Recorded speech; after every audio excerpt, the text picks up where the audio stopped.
ہاتھ پاؤں سب کے سب ان سے جو افعال سرزد ہوتے ہیں. ٹھیک ہے. تو یہ عبادت کا لفظ جو ہے دل، زبان اور جوارح سے صادر تمام اعمال میں سے پسندیدہ پر ہوتا ہے. عبادت کا اطلاق دل، زبان اور جوارح سے صادر ہونے والے پسندیدہ محبوب اعمال پر ہوتا ہے. اب سمجھ آ گئی؟ اب عربی میں آپ دیکھیے کتنی مختصر جامع تعریف ہے. ہی اسم جامع لکل ما يحبه اللہ ویرضاہ من الاقوال والاعمال الظاہرۃ والباطنۃ. ٹھیک ہے. اسم جامع، جامع نام ہے. عبادت ایک لفظ ہے جو جامع ہے، کمپریہنسو ہے. ہر اس چیز پر اس کا اطلاق ہوتا ہے جس کو اللہ پسند کرتا ہے، جس سے راضی ہوتا ہے، چاہے وہ اقوال میں سے ہو یا اعمال ظاہریہ اور باطنیہ میں سے ہو. باطنی اعمال کون سے ہیں؟ دل کے. پھر والعبادۃ تطلق علی شیئین، عبادت کا اطلاق دو چیزوں پر کیا جاتا ہے. نمبر 1 التعبد اور نمبر 2 المتعبد بھی. اب لکھ لیجئے. الاول التعبد. التعبد کا کیا معنی ہے؟ اطاعت. اور وہ ہے اللہ عز و جل کی محبت اور تعظیم کے لیے، اللہ کی محبت اور عظمت کے لیے ذلت اختیار کرتے ہوئے اس کے احکامات پر عمل کرنا اور اس کی منع کی ہوئی چیزوں سے اجتناب کرنا. تعبد ایک عمل ہے، رائٹ؟ تعبد کیا ہے؟ عمل. کیا عمل ہے یہ؟ کہ اللہ کی محبت اور عظمت کے احساس کے ساتھ اس کا حکم ماننا اور اس کی منع کی ہوئی چیزوں سے بچنا پوری عاجزی کے ساتھ. یہ دوسرے لفظوں میں کہی محبت اور عاجزی کے ساتھ. یعنی ایک طرف محبت ہے، اللہ کی عظمت کا احساس ہے، اور دوسری طرف عاجزی. اللہ کے احکامات پر عمل کرنا اور اس کی منع کی ہوئی چیزوں سے رکنا. دیکھیے ہم سب پیدا ہی عبادت کے لیے ہوئے ہیں اور ہمیں عبادت کا میننگ ہی مشکل لگ رہا ہے، اس کی ڈیفینیشن ہی مشکل لگ رہی. اس کو ذرا بار بار پڑھیں گے تو دل میں اترے گا. عبادت کا لفظ سامنے آتے ہی کیا آنا چاہیے؟ محبت. محبت. آپ نے ایسے سانگ سنے ہوں گے کہ جس میں گانے والے جس سے محبت کرتے ہیں اس کو صنم کہتے ہیں. سنا ہے کبھی؟ صنم. صنم کیا چیز ہوتی ہے؟ بت. اور اس کے لیے وہ عبادت کا لفظ بھی استعمال کرتے ہیں. یعنی معبود جو ہے وہ محبوب ہوتا ہے یا محبوب معبود ہوتا ہے. سمجھ آئی؟ محبوب beloved جس سے ہم محبت کرتے ہیں وہ کیا ہوتا ہے؟ ہمارا معبود بھی بن جاتا ہے، کیونکہ ہم اس سے کیا کرتے ہیں؟ محبت کرتے ہیں. اور اس کے لیے کیا کرتے ہیں؟ اس کی تعظیم کرتے ہیں. اور پھر اس کے آگے کیا کرتے ہیں؟ جھک کے رہتے ہیں یا اکڑ کے رہتے ہیں؟ جھک کے رہتے ہیں. اس کی بات مانتے ہیں یا نہیں مانتے؟ اور جس چیز کو وہ پسند نہیں کرتا پھر ہم بھی کیا کرتے ہیں؟ پسند نہیں کرتے. اب سمجھ آئی؟ اب غیر اللہ سے جوڑا نا تو پھر سمجھ آ گئی ہے، کیونکہ ہم کرتے یہی ہیں نا. تو پھر دیکھیے ڈیفینیشن یہ پکی کرانی ہے نا آپ کو، کیونکہ ساری زندگی کے لیے چاہیے. یہ صرف اس کورس کے لیے نہیں ہے. تعبد کیا ہے؟ اللہ کے احکامات پر عمل کرنا. کس جذبے کے ساتھ؟ محبت کے ساتھ، عظمت کے احساس کے ساتھ. کیا کرتے ہوئے؟ جھکتے ہوئے، عاجزی اختیار کرتے ہوئے. اور صرف اس کے احکام پر عمل کرنا یا اس کی ناپسندیدہ چیزوں کو چھوڑنا بھی، اس کی منع کی ہوئی چیزوں کو چھوڑنا بھی. ٹھیک ہے. دوسرا ہے المتعبد بھی. اور مشکل. وہ کیا چیز ہوتی ہے؟ بھی کا کیا مطلب ہوتا ہے؟ جس کے ساتھ. یعنی اب آپ نے اوپر تو یہ کہا نا کہ ہم محبت کے ساتھ بات مانیں گے، چلو سیدھی سی بات یوں کر لیتے ہیں، ٹھیک ہے، یا کچھ کریں گے اللہ کی محبت کے لیے کچھ کریں گے. تو کیا کریں گے؟ وہ جو کریں گے نا، جو طریقہ اختیار کریں گے وہی متعبد بھی ہے. اس سے مراد اقوال اور ظاہری اور باطنی اعمال میں سے ہر وہ چیز ہے جس سے اللہ محبت رکھتا ہے. یعنی اقوال کیا؟ متعبد بھی ہی ہے. جیسے تسبیح، یہ متعبد بھی ہی ہے. جیسا کہ دعا اور ذکر کرنا، محبت اور خوف اور نماز اور اسی طرح کی دیگر چیزیں. نماز کیا ہے؟ متعبد بھی ہی ہے. وہ چیزیں ہے، وہ طریقہ ہے جس کے ساتھ ہم اللہ کی عبادت کرتے ہیں. جیسے عام مثال میں ہے کہ ایک ہے کھانا، یہ کیا ہے؟ ایکشن. اور ایک ہے کھانے کا آلہ، جیسے چمچ ہے مثلا. ٹھیک ہے. تو آپ کھانا کس کے ساتھ کھاتے ہیں؟ چمچ، ایک ذریعہ، ایک واسطہ. ایک ہے عبادت اور ایک ہے وہ کام جس سے وہ عبادت کرتے ہیں. اس میں ہمارے اقوال بھی ہیں اور ہمارے اعمال بھی ہیں، اور مال خرچ کرنا بھی، اپنے جسم کے ساتھ جو ہم ایکشنز کرتے ہیں وہ بھی، یہ سب کچھ. عبادت میں دو چیزیں، ایک عبادت اور ایک وہ کام ہے جن سے عبادت کی جاتی ہے، ٹھیک ہے، اتنی آسان چیز ہے یہ۔ پھر عبادت کے 3 ارکان ہیں۔ دیکھیے یہ عام درس نہیں ہے نا، اگر درس ہوتا تو میں صرف سمپل باتیں کر کے آگے نکل جاتی۔ یہ کلاس ہے، یہ علم ہے، یہ تعلیم ہے، آپ اس طرح سیکھیں گے تو انشاءاللہ آپ کے اندر ایک اور میچورٹی کا لیول آئے گا، پھر یہاں آنے کا فائدہ۔ اتنا سب کچھ لگا کے آپ یہاں آ کے بیٹھیں اور میں آپ کو ایک اچھا سا میٹھا سا درس سنا کے بھیج دوں تو یہ تو کوئی بات نہیں ہے۔ عبادت کے 3 ارکان ہیں، ٹھیک ہے، یا عبادت کی بنیاد 3 ارکان پر ہے۔ نمبر 1 محبت، والذین آمنوا اشد حبا للہ، یعنی اللہ سبحانہ تعالیٰ کے لیے کمال درجے کی محبت ہونا۔ جب ہم اللہ سبحانہ تعالیٰ کے لیے نماز پڑھتے ہیں تو اپنے آپ سے پوچھیں محبت کتنی ہوتی ہے، اس میں کتنی محبت ہوتی ہے۔ تو وہ عبادت کے 3 رکن ہیں، آپ یوں سمجھے جیسے ایک میز ہے نا، اس کے 3 پائے ہیں۔ محبت نکلی تو کیا ہوا، ہلنے لگا نا، کھڑا ہی نہیں ہو سکتا، قائم ہی نہیں ہو سکتا۔ تو نماز قائم کرنے کے لیے کیا چاہیے، محبت چاہیے۔ اب اپنے اپنے دلوں کا ہم جائزہ لے لیں، ہمیں کتنا شوق ہوتا ہے نماز کے۔ نبی صلی اللہ علیہ وسلم لوگوں کے ساتھ باتیں کر رہے ہوتے تھے تو کہتے تھے یا بلال اقم الصلاۃ ارحنا بہا، بلال نماز قائم کرو، اذان دو اور ہمیں اس سے راحت پہنچاؤ، راحت پہنچاؤ۔ یعنی دل بےتاب ہے، دل کہیں اور لگا ہوا ہے، ان باتوں میں نہیں لگا ہوا۔ کیا ہمارا حال بھی یہی ہے؟ ہم کہتے ہیں اچھا ابھی تو اذان ہوئی، ٹھہر جاؤ، اتنی کیا جلدی ہے تمہیں، ابھی ہم ذرا کچھ باتیں کریں۔ یہ روز روز تھوڑی آتے ہیں۔ تو پہلا رکن ہے محبت۔ اچھا، نمبر 2 کامل درجے کی امید ہونا، کامل درجے کی امید ہونا، وَيَرْجُونَ رَحْمَتَهُ، اور وہ اس کی امید رکھتے ہیں۔ اور نمبر 3 کامل خوف ہونا، یعنی اللہ تعالیٰ کا کامل خوف، وَيَخَافُونَ عَذَابَهُ، سورۃ الاسراء میں آتا ہے، اور اس کے عذاب سے ڈرتے ہیں۔ تو 3 ارکان کون سے ہو گئے؟ محبت، امید اور خوف۔ یہ عبادت کے اندر ہونا چاہیے۔ جب ہم نماز پڑھتے تو ہمیں امید ہوتی ہے نا کس چیز کی، کہ اللہ تعالیٰ ہمیں بخش دیں گے، اللہ تعالیٰ قبول کر لیں گے، ہمارے درجے بلند ہوں گے وغیرہ۔ اور اس کے ساتھ خوف ہوتا ہے یا نہیں، کہ پتہ نہیں قبول ہوئی یا نہیں، ہونا چاہیے یا نہیں ہونا چاہیے۔ تو یہ 3 ارکان ہیں، ٹھیک ہے۔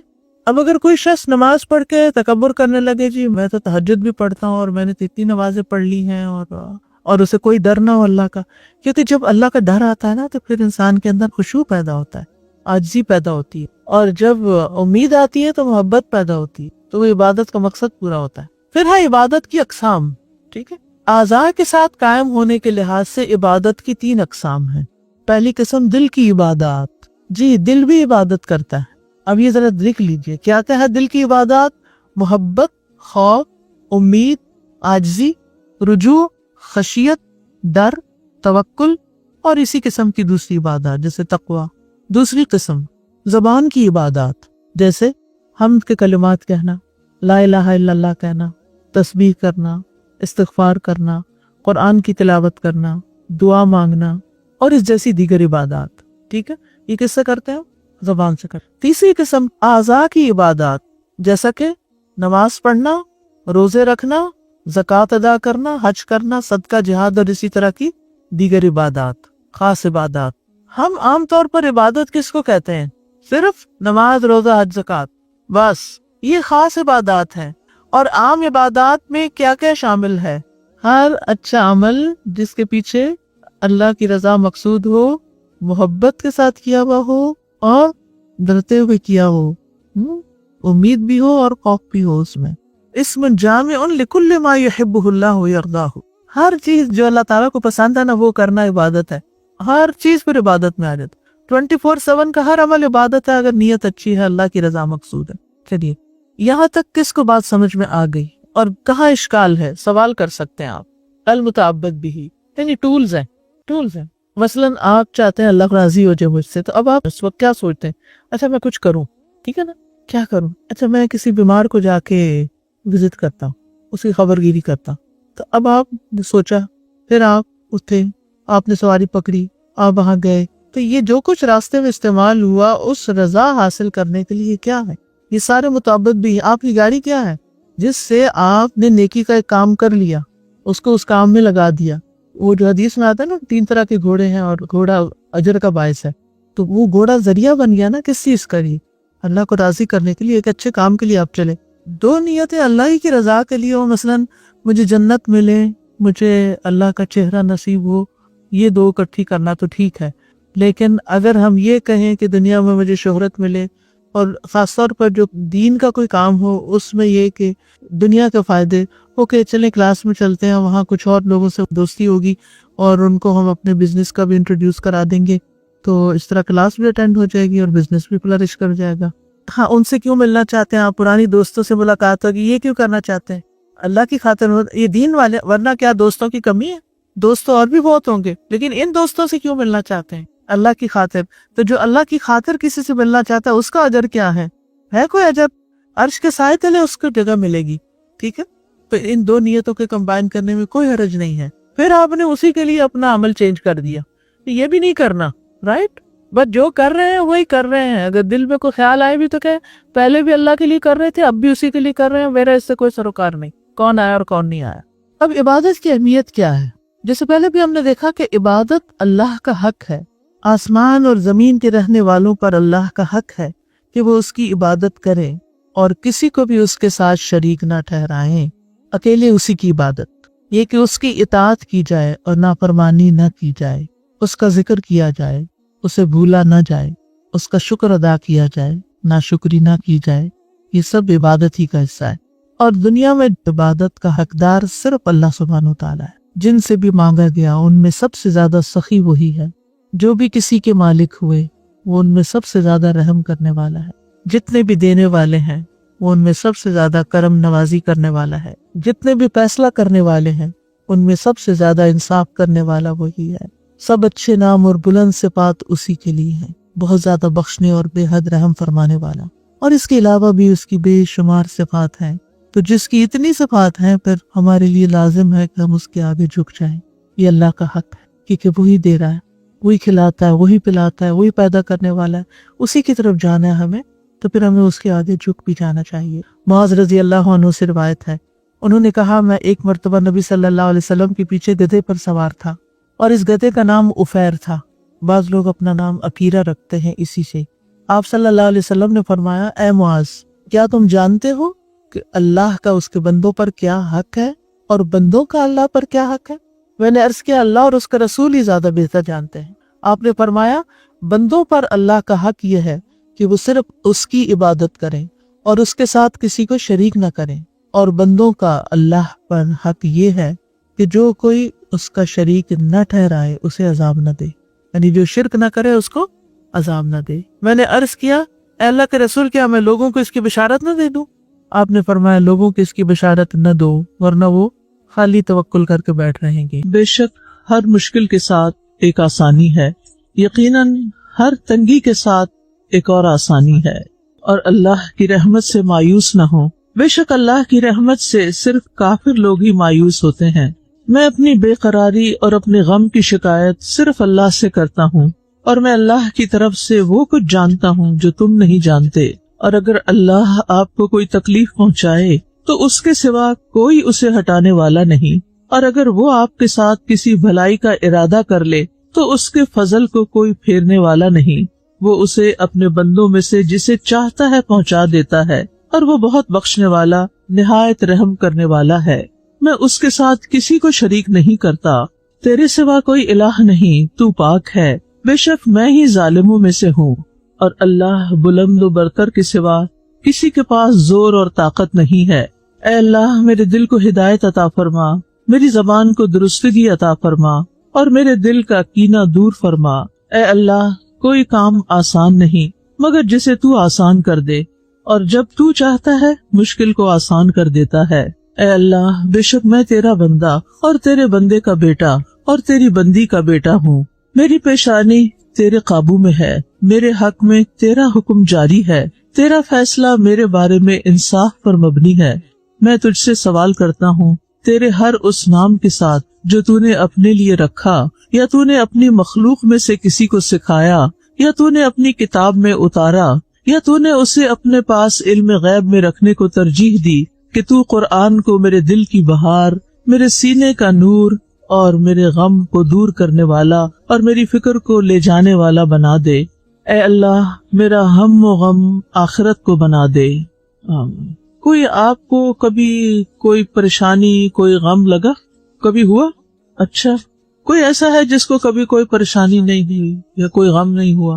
کوئی بھی نہیں، سبھی کو ہوتا ہے، سبھی کے ساتھ یہ سلسلے چلتے ہیں۔ امام ابن القیم رحمہ اللہ فرماتے ہیں، ان کی کتاب ہے طریق الہجرتین، طریق الہجرتین ایک کتاب کا نام ہے، اس کے پہلے والیوم کے پیج 279 میں ہے، وہ کہتے ہیں شیطان کے لیے مومن کے غم سے بڑھ کر کوئی چیز محبوب نہیں، شیطان کے لیے مومن کے غم سے بڑھ کے کوئی چیز محبوب نہیں، اس کو سب سے اچھا اس وقت لگتا ہے، سب سے خوش اس وقت ہوتا ہے جب مومن غمگین ہو جاتا ہے، غم طاری ہو جاتا ہے اس پہ۔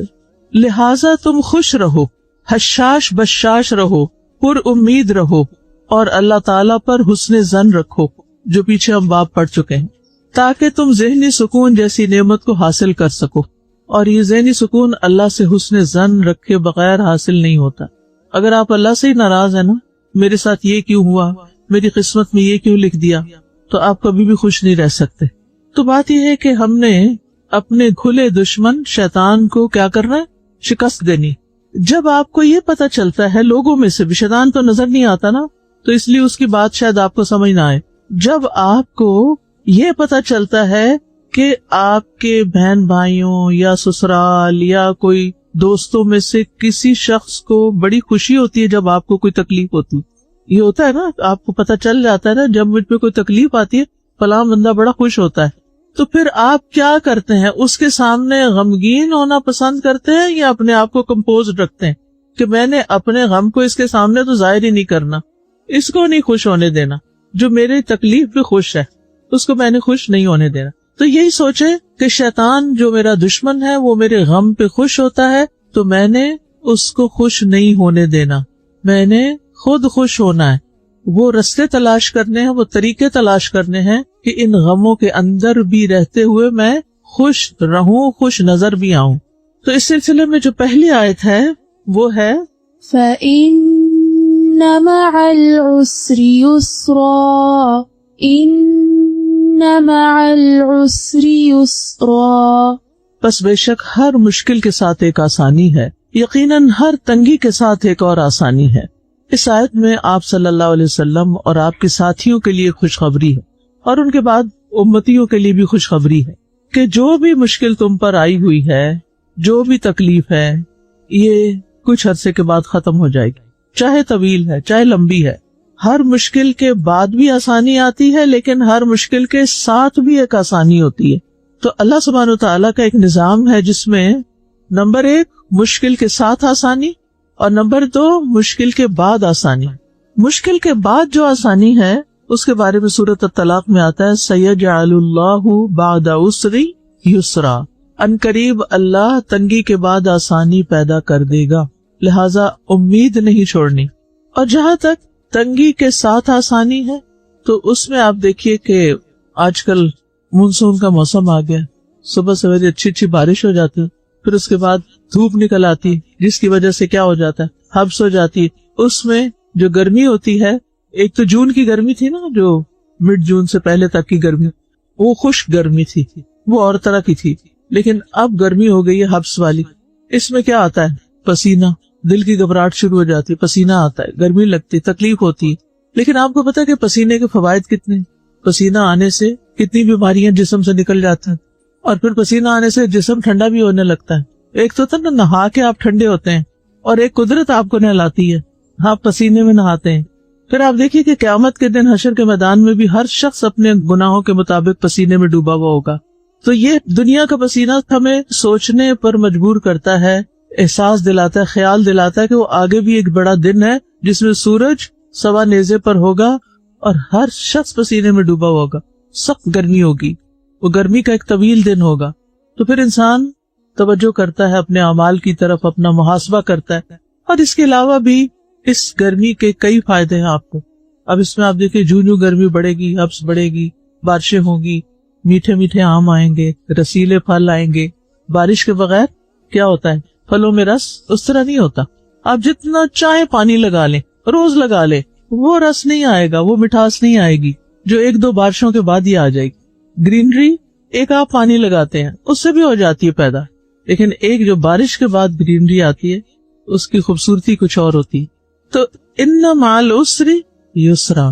لیکن اس یسر کو دیکھنے والی نگاہ ہونی چاہیے کہ یہ جو تنگی اس وقت مجھ پہ آئی ہوئی ہے، جس نے مجھے پریشان کر رکھا ہے، شدید گھبراہٹ میں مبتلا کر رکھا ہے، اس کے ساتھ مجھے آسانی کیا ملی ہوئی ہے. اپنا فوکس ادھر کر دیں، دھیان ادھر کر دیں، آسانیوں کو دیکھنے لگیں. ایک شخص بیمار ہو جاتا ہے، بیماری ایک بڑی مصیبت ہے، لیکن آسانی کیا ہے کہ لیٹ جاتا ہے آرام سے بیڈ پہ، جو ویسے اس وقت میں کبھی نہیں لیٹ سکتا. سارے کیئر کرنے لگتے ہیں، سارے آ جاتے ہیں، کوئی کچھ لے آتا ہے آپ کے لیے، کوئی کچھ پوچھتا ہے. وہ سارے جو آپ کو بھولے ہوئے تھے لوگ، جن سے آپ کو شکایت تھی کہ وہ میرا حال ہی نہیں پوچھتے، اب کیا ہوتا ہے، بیمار کا حال سب پوچھنا شروع ہو جاتے ہیں. تو اسی طرح باقی چیزوں میں بھی آپ غور کیجئے کہ تنگی کے ساتھ آسانی کیا ہے. آپ کو پتا ہے بچے جو پیدا ہوتے ہیں، ایک تو نارمل ڈیلیوری ہوتی ہے جو اللہ تعالیٰ کی طرف سے قدرت کا ایک نظام ہے، اور ایک سی سیکشن کے ذریعے ہوتی ہے. کیا آپ نے کبھی غور کیا کہ سی سیکشن کے ذریعے جو بچے پیدا ہوتے ہیں ان میں کس کس چیز کی کمی رہ جاتی ہے، ان کے کون کون سے مسل ڈیولپ ہی نہیں ہوتے. اب ایسے تو ماں کو بڑی آسانی، وقتی طور پہ آسانی ہو گئی، ٹھیک، لیکن اس کے ساتھ مشکل آ گئی کہ وہ ہیلنگ ٹائم کتنا زیادہ ہو جاتا ہے، اور بازو کے طور کئی کمپلیکیشنز ہو جاتی. اب دوسرے میں ماں نے بڑی تکلیف اٹھائی، بڑا سارا اجر کمایا، اور بچے کے ساتھ بھی اتنا ہی تعلق مضبوط ہوا کیونکہ تکلیف اٹھا کے پیدا کیا. وہن نہ وہن تھا، ساتھ ہی آسانی بھی ہو جاتی. ڈلیوری ہوئی تو اس کے بعد بہت سی چیزیں خود ہی صاف ستھری، اور بس انسان فارغ ہو گیا. وہ ہیلنگ ٹائم اتنا نہیں ہوتا پھر اس کے بعد. تو ایسے ہی ہر چیز میں جہاں آپ کو تنگی ہو وہاں اس کی آسانی بھی سوچیں کہ اس سے مجھے فائدہ کیا ہو رہا ہے، بینیفٹ کیا ہے اس کا. اور ہر مشکل کا ایک بڑا بینیفٹ تو یہ ہے کہ ساتھ ہی گناہ جھڑنا شروع ہو جاتے ہیں. اب آپ کہیں گے کتنے گناہ جو ابھی تک نہیں جھڑے؟ جی، وہ جھڑ گئے تو اب کیا ہوا، اب آپ کے درجے بلند ہونا شروع ہو گئے. دنیا میں آپ کو احساس نہیں ہوتا کہ آپ کیا کما رہے ہیں، آج اس تکلیف کی وجہ سے کتنا کما رہے ہیں، لیکن قیامت کے دن جب آپ کو وہ اجر ملنے لگے گا جو آپ کے صبر کی وجہ سے آپ کے حصے میں آیا، تو دوسرے لوگ دیکھ کر تمنا کریں گے کاش ہماری جلد کینچیوں سے کاٹ دی جاتی اور آج ہمیں بھی یہی صبر کا اجر ملتا جو ان لوگوں کو مل رہا ہے. ایک شخص اپنے عمل کی وجہ سے اس درجے تک نہیں پہنچتا، لیکن جب تکلیف آتی ہے اور صبر کرتا ہے تو وہ بہت جلدی اپلفٹ ہو جاتا ہے. تو ہر تنگی کے ساتھ، ہر مشکل کے ساتھ ایک آسانی ہے، اس لیے مشکلات سے گھبرانا نہیں چاہیے، اور اس بات کا یقین رکھنا چاہیے کہ اللہ تعالیٰ آسانی بھی دیں گے. اللہ تعالیٰ کے نظام میں کوئی رات ایسی نہیں کہ جس کا دن نہ نکلے، کہ ہے کوئی، ہر رات کے بعد دن آتا ہے.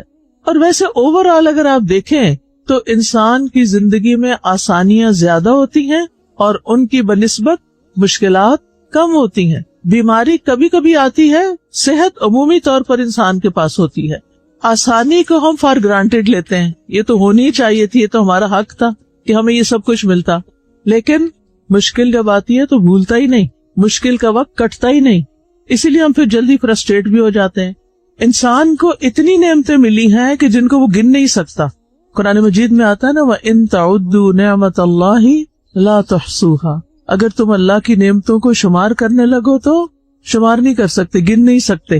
اتنی زیادہ، واقعی اتنی زیادہ ہمارے پاس نعمتیں، اگر ہم گننے بیٹھے نا 10-20 کے بعد ہماری گنتی ختم ہو جائے گی، ہمیں نظر ہی نہیں آتے.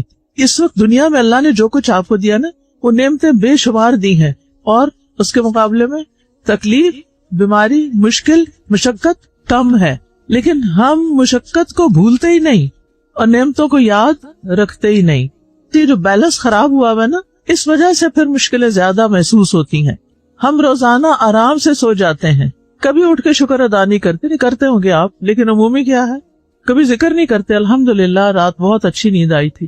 لیکن ایک رات اگر آپ کو نیند نہ آئے یا آپ کو جاگنا پڑ جائے تو جو بندہ ملے گا نا، آپ اس سے کہانی کریں گے، آج میں سو نہیں سکا، آج اتنی گرمی تھی نیند ہی نہیں آئی، آج بستر تبدیل ہوا نیند نہیں آئی، آج بچے نے سونے نہیں دیا، آج یہ ہو گیا، آج یہ ہو گیا. کیا ہم دن میں نعمتوں کا اتنا تذکرہ کرتے ہیں جس کے بارے میں اللہ تعالیٰ نے فرمایا وَأَمَّا بِنِعْمَةِ رَبِّكَ فَحَدِّثْ، نعمتوں کا ذکر کرو. ٹھیک، اس کے مقابلے میں تکلیفوں کا ہم کتنا زیادہ ذکر کرتے ہیں، اور جس چیز کا جتنا زیادہ ذکر کرتے ہیں وہ چیز اتنی ہی ہم پر حاوی ہو جاتی ہے. ٹھیک ہے نا، یعنی اگر ہم تکلیف کا بار بار ذکر کریں گے نا، تکلیف حاوی ہو جائے گی. اب مثلاً جو لوگ فوت ہو جاتے ہیں تو ان کے پیارے پیچھے ان کا غم دیر تک مناتے رہتے ہیں. وہ کیسے؟ کیونکہ جو آتا ہے وہ پھر دوبارہ غم تازہ کر دیتا ہے، پھر تازہ کر دیتا ہے. اس لیے کیا کہا گیا ہے کہ میت پر سوگ کتنے دن کا ہو؟ بس 3 دن. اس کے بعد نکل آؤ اس کیفیت سے، نکل آؤ اس غم سے. کچھ کرو، اب اٹھو اور کچھ کرو. اب پھوڑی ڈال کے بیٹھے نہ رہو. لیکن ہمارے یہاں کیا عمومی طور پر ہمارے کلچر میں 40 دن تک لوگ بیٹھے رہتے ہیں. روز آ جاتے ہیں سویرے، آگے گٹلیوں کے ڈھیر رکھ لیتے ہیں، باتیں خوب ہوتی ہیں، کھانے کھاتے ہیں اور ساتھ آیت کریمہ پڑھ رہے ہوتے ہیں. پتہ نہیں وہ پڑھتے ہیں کچھ اور پڑھتے ہیں، مجھے نہیں معلوم ہے، لیکن ایسا سلسلے چل رہے ہوتے ہیں. اگر وہ آیت کریمہ ہی پڑھتے ہیں فار ایگزامپل، اس کا مطلب کیا ہے؟ لا الہ الا انت، تیرے سوا کوئی الہ نہیں، سبحانک تو پاک ہو، انی کنت من الظالمین، بے شک میں ظالموں میں سے. یہ سارے پڑھنے والے کیا کر رہے ہیں؟ اس کا مردے کو کوئی فائدہ ہے؟ بتائیے. مردے کو کوئی فائدہ نہیں. آپ تو اپنی بات کر رہے ہیں. لیکن بے سوچے سمجھے ہم نے ایسی رسمیں ڈالی ہوئی ہیں. کچھ لوگ باداموں پہ پڑھنا شروع ہو جاتے ہیں، پتہ نہیں ان کو بعد میں کھاتے ہیں یا پھینکتے ہیں، یہ نہیں پتا. تو اس قسم کو خود ساختہ دین ہم نے بنایا ہوا ہے، جن چیزوں میں الجھ کر ہم اپنا بھی وقت ضائع کرتے ہیں، بچوں کا بھی کرتے ہیں. اب کچھ لوگ کیوں نہیں کلاس میں آتے؟ جی کو فوت ہو گیا تھا اور اماں وہاں چلی گئی اور پیچھے یہ صاحبہ بچوں کی ٹیک کیئر کر رہی ہیں، ہفتہ چھٹی ہو رہی. یہ کیا بات ہوئی؟ 3 دن کے بعد سب کو کیا کرنا چاہیے؟ اپنے گھر بیٹھنا چاہیے، اپنے کام پہ جانا چاہیے. ہاں، جس کا شوہر فوت ہو گیا وہ 4 مہینے 10 دن تک سوگ کر سکتی ہے، عدت میں ہوتی ہے وہ خاتون، اس کا معاملہ الگ ہے. اور اس عدت میں بھی اللہ نے ایک سہولت رکھی ہے عورت کے لیے، بہت سے بوجھوں سے اس کو آزاد کیا، سکون کے ساتھ سوچنے کا موقع دیا. بہرحال تو بات یہ ہے کہ جب آپ کو کوئی آسانی ملتی ہے تو آپ ذکر کم کرتے ہیں، جب کوئی مشقت آتی ہے تو آپ ذکر زیادہ کرتے ہیں. تو اس کو کیا کرنا ہے؟ ریورس کرنا ہے. سختی اور تکلیف آئے تو آسانی کا انتظار کرنا ہے، اور یہ یاد رکھنا ہے کہ ایک تنگی 2 آسانیوں کے ساتھ گھری ہوئی ہے، ایک اس سے پہلے اور ایک اس کے بعد. آسانی تھی، تنگی آ گئی، اب تنگی کے بعد پھر کیا آئے گا؟ آسانی آئے گی. یہ تو نہیں تھا نا تنگی کے بعد آسانی آئی اور آسانی کے بعد پھر تنگی آ گئی. ہو سکتا ہے کبھی ایسا بھی ہو، لیکن عموماً یہی ہوتا ہے کہ آپ ایک اچھی زندگی بسر کر رہے ہوتے ہیں، اچانک کوئی تکلیف آ جاتی ہے، پھر تھوڑے دن کے بعد وہ تکلیف دور ہو جاتی ہے. اور ویسے بھی یہ کس کا قول ہے؟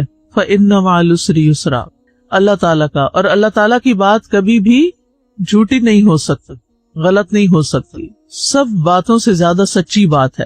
عبداللہ بن مسعود کہتے ہیں اگر تنگی ایک سوراخ میں داخل ہو جائے تو آسانی ضرور آئے گی، یہاں تک کہ وہ بھی اس کے ساتھ داخل ہو جائے گی. یعنی جہاں تنگی داخل ہوگی آسانی اس کے ساتھ داخل ہوگی. ابراہیم علیہ السلام کی مثال دیکھیں، ان پہ مصیبت آئی، تکلیف آئی، کہاں تک؟ قالوا حرقوه وانصروا آلہتکم ان کنتم فاعلین. ساروں نے سازش کی مل کے، کیا کرو؟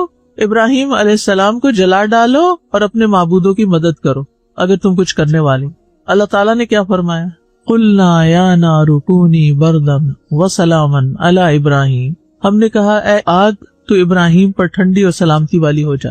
موسیٰ علیہ السلام کی مثال ہمارے سامنے، تنگی تھی، مشقت تھی، لمبے عرصے کی آزمائش تھی، لیکن آخر میں کیا ہوا؟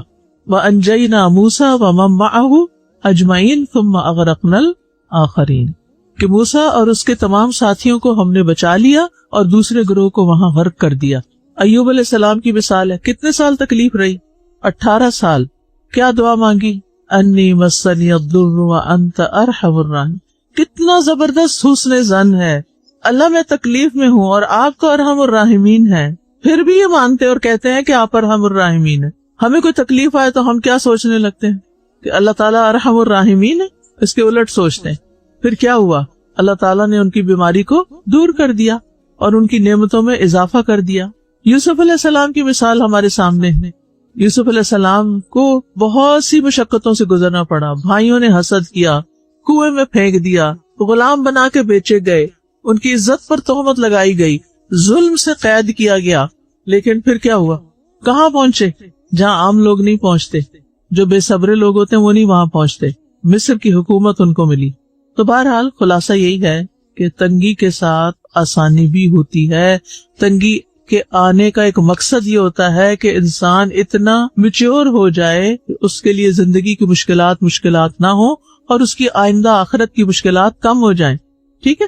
وَلَا تَيْأَسُوا مِن رَّوْحِ اللَّهِ إِنَّهُ لَا يَيْأَسُ مِن رَّوْحِ اللَّهِ إِلَّا الْقَوْمُ الْكَافِرُونَ. اور اللہ کی رحمت سے مایوس نہ ہونا. بے شک اللہ کی رحمت سے صرف کافر لوگ ہی مایوس ہوتے ہیں. یعنی دوسرے لفظوں میں مومن اللہ کی رحمت سے مایوس نہیں ہوتے. اگر کسی کی زندگی میں مایوسی آ گئی ہے تو اس کو کیا کرنا چاہیے؟ فکر کرنی چاہیے کہ کہیں میرا ایمان تو نہیں چلا گیا، کیونکہ ایمان کے ہوتے ہوئے مایوسی نہیں ہوتی. ایمان اور مایوسی دو مختلف چیزیں ہیں. اگر مایوسی آ رہی ہے تو پھر کیا کرنا چاہیے؟ ایمان بڑھانے کی فکر کرنی چاہیے، ایمان میں اضافہ کرنا چاہیے. یہ جو آیت ہے نا، یہ حضرت یوسف علیہ السلام ہی کے کانٹیکسٹ میں ہے. یعقوب علیہ السلام میں جب بنیامین بھی مصر رہ گئے تو پھر اپنے بیٹوں سے کہا، اے میرے بیٹو جاؤ اور یوسف اور اس کے بھائی کا سراغ لگاؤ. سال ہاں سال گزر چکے تھے لیکن مایوس نہیں ہوئے تھے. پھر امید سے جاؤ ڈھونڈ کے لاؤ، ابھی بھی کوشش جاری رکھو. تو بندہ مومن کب تک کوشش جاری رکھتا ہے؟ ہینڈز اپ نہیں کرتا، ہاتھ پاؤں چھوڑ نہیں دیتا، مسلسل کوشش کرتا ہے حتیٰ کہ اپنا مقصد پا لے. اور کہا وَلَا تَيْأَسُوا مِن رَوْحِ اللَّهِ، اور اللہ کی رحمت سے مایوس نہ ہونا. بھائی اگر نہ بھی ملے تو اللہ کی رحمت سے مایوس نہیں ہونا، پھر صحیح. اور بے شک اللہ کی رحمت سے صرف کافر لوگ ہی مایوس ہوتے ہیں. اللہ اکبر. اس سے کیا پتہ چلتا ہے کہ مایوسی کیا ہے؟ کفر ہے. اور کفر کیا ہے؟ کبیرہ گناہ ہے. اور پھر آپ دیکھیے کہ روح اللہ کیا ہے؟ روح کا اصل معنی ہوتا ہے سانس لینا. اسی مادے سے روح بھی ہے. روح ہوتی ہے ہمارے اندر تو ہم سانس لے سکتے. روح چلی جائے تو سانسیں بھی بند ہو جاتی ہیں. تو مطلب یہ ہے کہ سانس بند ہونے سے جو گھٹن اندر پیدا ہو جاتی ہے نا، ٹھیک ہے، وہ کب پیدا ہوتی ہے؟ جب غم آتا ہے. اور جب انسان کی اللہ تعالیٰ پر امید ہوتی ہے تو پھر اسے سانس آتی رہتی ہے. وہ اللہ کی طرف سے روح میں ہوتا ہے، راحت میں ہوتا ہے. تو اللہ تعالیٰ کی رحمت محسوس کرتے ہوئے انسان راحت میں ہوتا ہے. اللہ سے حسن ظن رکھنے والا حالات سے اثر انداز نہیں ہوتا. حالات تو بدلتے رہتے ہیں، الٹ پلٹ ہوتے رہتے ہیں، لیکن امید ہمیشہ رکھنی چاہیے کہ اگر آج یہ حالات بدل گئے ہیں تو کل پھر بھی بدل سکتے ہیں. جب اللہ تعالیٰ پر دل میں بھروسہ ہوتا ہے نا تو اللہ تعالیٰ پھر انسان کو منزل تک بھی پہنچا دیتا ہے. تو سبق یہی ہے کہ شدید ترین حالات میں بھی امید کا دامن ہاتھ سے نہ چھوڑیں، مایوس نہ ہوں، چاہے تکلیف کتنی ہی بڑھ جائے. یہ یقین رکھیں کہ اس نے ختم ہونا ہے، کیونکہ اس دنیا میں کوئی بھی چیز باقی رہنے والی نہیں. اور پھر یہ یاد رکھیں کہ کوئی شیطان مومن کو غمگین دیکھ کے خوش ہوتا ہے، اس لیے مجھے غمگین نہیں رہنا، میں نے اس غم کو دل سے نکالنا ہے، اس کی فکر چھوڑ دینی. اور پیچھے آپ سب پڑھ چکے کہ معاملے کو اللہ کے حوالے کر دیں، اللہ کے سپرد کر دیں، اللہ سے مدد مانگیں اور اللہ سے اچھی امید رکھیں، اللہ کے بارے میں حسن ظن رکھیں. تو جب بھی انسان کے ہاتھ سے کوئی موقع چھوٹ جائے، مثلاً کوئی جاب چلی جائے، کوئی بزنس بند ہو جائے، یا اسی طرح کوئی انسان آپ کو دھوکہ دے جائے، یا پھر کوئی بیماری آ جائے، ان سب مواقع پر کیا کرنا ہے؟ ہمت نہیں ہارنی، ٹوٹ کے بکھرنا نہیں، اپنی زندگی کا کوئی اعلیٰ مقصد بنا لینا ہے. ہو سکتا ہے آپ میں سے کسی کا یہ ایکسپیرینس ہو کہ آپ یہاں کیوں آ گئے؟ کیونکہ آپ کا ایڈمیشن نہ ہو سکا کہاں؟ میڈیکل کالج میں مثلاً، یا کسی خاص یونیورسٹی میں. تو اب آپ بہت ڈسہارٹ ہوئے ہوں گے. مجھے پتا ہے جب انسان کی بچپن سے ایک تمنا ہوتی ہے نا، میں نے ڈاکٹر بننا ہے، اور اس نے محنت بھی بہت کی ہوتی ہے، لیکن وہ ایک نمبر سے رہ جاتا ہے، تو سوچ لیں اللہ کا فیصلہ کچھ اور ہے. اللہ تعالیٰ چاہتا ہے میں کچھ اور بنوں. اس وقت نہیں سمجھ آتی، اس وقت انسان بڑی تکلیف میں ہوتا ہے کہ یہ کیوں ہو رہا ہے، وائی میں نے تو یہ کرنا ہے. اور انسان ایکسپٹ نہیں کرتا، ڈینائل میں ہوتا ہے، نہیں یہ نہیں ہونا چاہیے، نہیں ہو سکتا، میں نہیں مانتی اس کو. چلے ٹھیک ہے، ایک اٹیمپٹ اور کر لیں، ایک اور کر لی، پھر بھی نہیں ہوا، اب تو کچھ اور سوچنا پڑے گا. کچھ لوگ تو 999 بار اٹیمپٹ کرتے ہیں ایڈیسن کی طرح، اور پھر 1000ویں دفعہ کیا بن جاتا ہے؟ روشنی کا بلب. کیونکہ وہ 999 ٹائم جو ہے وہ کوشش ضائع نہیں ہوئی، اس سے جو تجربہ حاصل ہوا اس نے آخری دفعہ کام کروا دیا. تو ایسا بھی ہوتا ہے کہ اگر آپ کی زندگی میں کوئی واضح ایسا مقصد ہے جو لازماً اچیو ہونا چاہیے اور بہت فائدے کا ہے آپ کے بھی لوگوں کے بھی، تو پھر اس کے لیے آپ محنت کرتے ہیں، بار بار کرتے ہیں، بار بار اٹیمپٹ، پیچھے نہیں ہٹتے. آپ مثلا قرآن حفظ کر رہے ہیں، کچھ لوگ تو جلدی سے سبق سنا دیتے ہیں اور جلدی سے بھول بھی جاتے ہیں بس، اور کچھ لوگوں کو بہت ٹائم لگتا ہے. تو وہ پریشان نہ ہو، اس میں خیر ہے، زیادہ پڑھنے کا موقع مل رہا ہے. اچھا اب آپ دیکھیے کہ ہو سکتا ہے کہ آپ نے کوئی زندگی کی راہ اختیار کی ہو، وہاں ہو گیا کوئی حادثہ اور آپ کو آنا پڑ گیا الہدا. صرف ہاتھ کھڑا کر دیجئے، کوئی ایسا چانس ہوا تھا کہ آپ تو کہیں اور جا رہے تھے اور وہ جہاز یہاں لینڈ ہو گیا؟ جی بہت سارے ہاتھ کھڑے. یس، ایسے زندگی میں ہوتا ہے. اچھا پھر کیا ہوتا ہے؟ ہم کچھ عرصہ تکلیف میں رہتے ہیں, پھر قرآن ہیل کرنے لگتا ہے, پھر ہم اس کو انجوائے کرنے لگتے ہیں, پھر ہم اس کو زندگی کا مقصد بنا لیتے ہیں. آپ کو پتہ ہے کتنے ہی ڈاکٹرز ہیں جنہوں نے MBBS کرنے کے بعد, جاب کرنے کے بعد, کل ہی بلکہ میری کسی سے ملاقات ہوئی, آرمی میں ڈاکٹر رہ چکی ہیں اور بہت ایکسپیرینس ڈاکٹر ہیں, سب کچھ ہے. کہتی ہے اب جب سے میں نے قرآن پڑھنا شروع کیا میرا کسی چیز میں دل نہیں لگتا, میں سوچتی ہوں میں نے اس کو ٹائم کیوں نہیں دیا. تو کچھ لوگ تو وہاں پہنچ کر بھی واپس آتے ہیں کہ نہیں یہ کرنا ہے, اور کچھ لوگ چانس ہوتے ہوئے بھی اب صحیح اویل نہیں کرتے. بہرحال اب اگر زندگی میں ایسا کوئی موڑ آ جائے نا, مثلاً آپ کوئی بچپن سے منگنی ہوئی ہوئی تھی کسی کے ساتھ اور پھر اچانک اس لڑکے کا موڈ بدل گیا, کوئی اور لڑکی پسند آ گیا, ایسا ہوتا ہے, ایک جی اونچی سی آئی ہے جی, ایسا ہو جاتا ہے. اب آپ اپنے دل سے نکال ہی نہیں پا رہے اس کو, اور اس نے کسی اور سے شادی کر کے اپنا گھر بسا لیا, آپ ایکسپٹ ہی نہیں کر پا رہے. زندگی میں ایک ایسا موڑ آ گیا, اب کرے تو کرے کیا. اسی طرح اور بھی بہت سے مواقع ہو سکتے ہیں جس میں چیزیں آپ کی مرضی کے مطابق نہیں ہوتی. میں یونیورسٹی میں پڑھاتی تھی اور یونیورسٹی کی کچھ پالیسیز کے ساتھ مجھے اختلاف تھا کہ یہ اس طرح نہیں اس طرح ہونا چاہیے. کافی سجیشنز دی, لیکن جب نئی بات بنی تو میں نے ایک دن سوچ لیا یہ میری آخری کوشش ہے اس راستے کی. اگر یہ کامیاب نہ ہوئی تو جو میرے ڈریمز ہیں وہ پھر کسی اور طرح پورے ہوں گے, اور وہ الہدا کی شکل میں پورے. میں کبھی کبھی سوچتی ہوں اگر یونیورسٹی والے میری باتیں مان لیتے اور میں وہیں پر رہ جاتی تو الہدا نہ ہوتی. اللہ کسی اور سے کام لے لیتا, یہ تو اللہ کے کام ہے نا, لیکن میرے ہاتھوں نہ ہوتا. اس وقت جب آپ کے اندر صرف ڈریمز ہوتے ہیں, خواب ہوتے ہیں, آپ کے سامنے کوئی مٹیریل چیز نہیں ہوتی, کچھ بھی نہیں ہوتا, آپ کے ہاتھ بھی خالی ہوتے ہیں, صرف آپ کے خواب ہوتے ہیں, صرف آپ کی تمنائیں ہوتی ہیں اور دعائیں ہوتی ہیں, اور بس آپ کے ہاتھ میں کچھ نہیں. ان کو بھی معمولی نہ سمجھیں.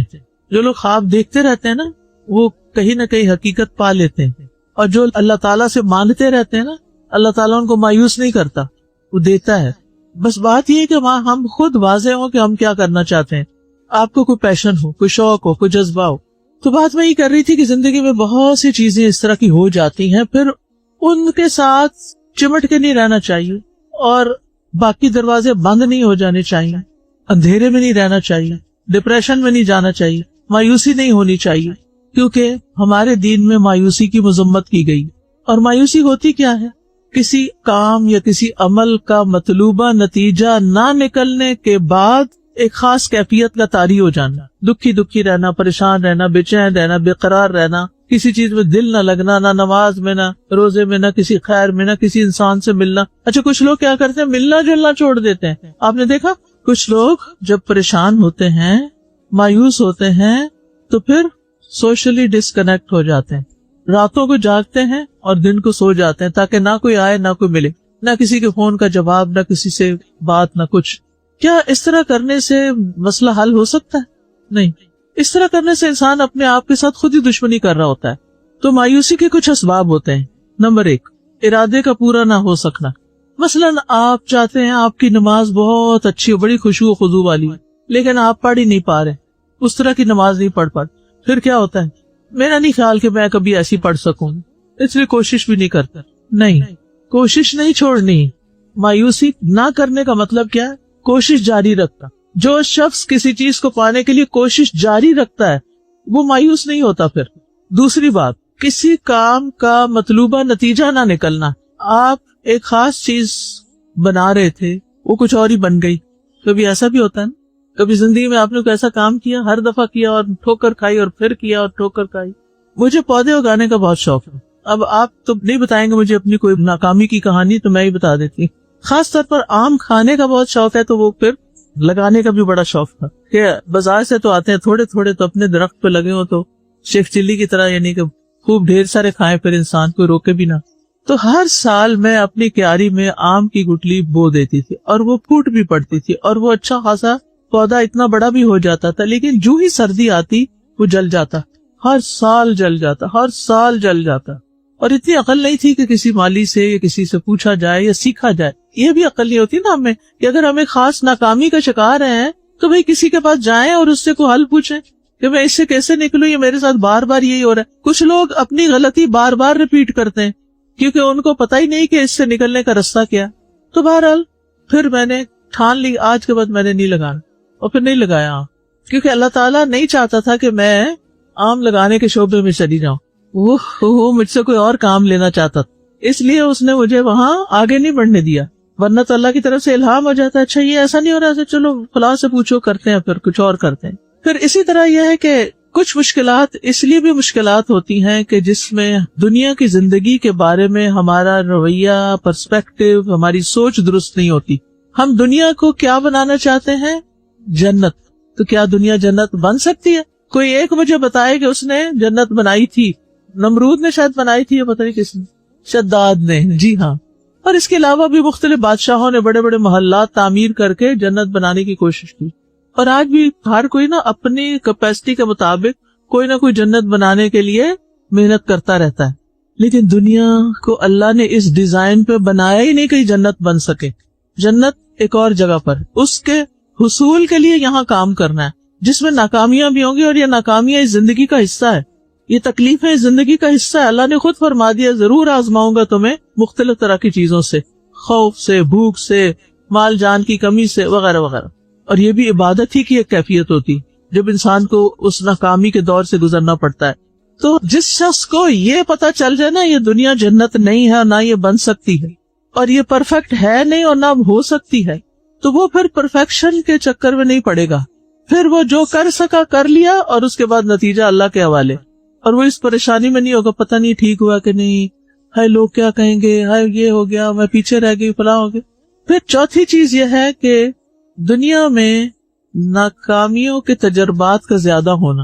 ایک تو نا نارمل ہے، ہر شخص کی زندگی میں کامیابی بھی ہوتی ہے، ناکامی بھی ہوتی ہے، یہ تو بڑی نارمل سی بات ہے. لیکن کچھ لوگ ہوتے ہیں جن کی آزمائشیں ذرا زیادہ شدید ہوتی ہیں، جیسے انبیاء کی.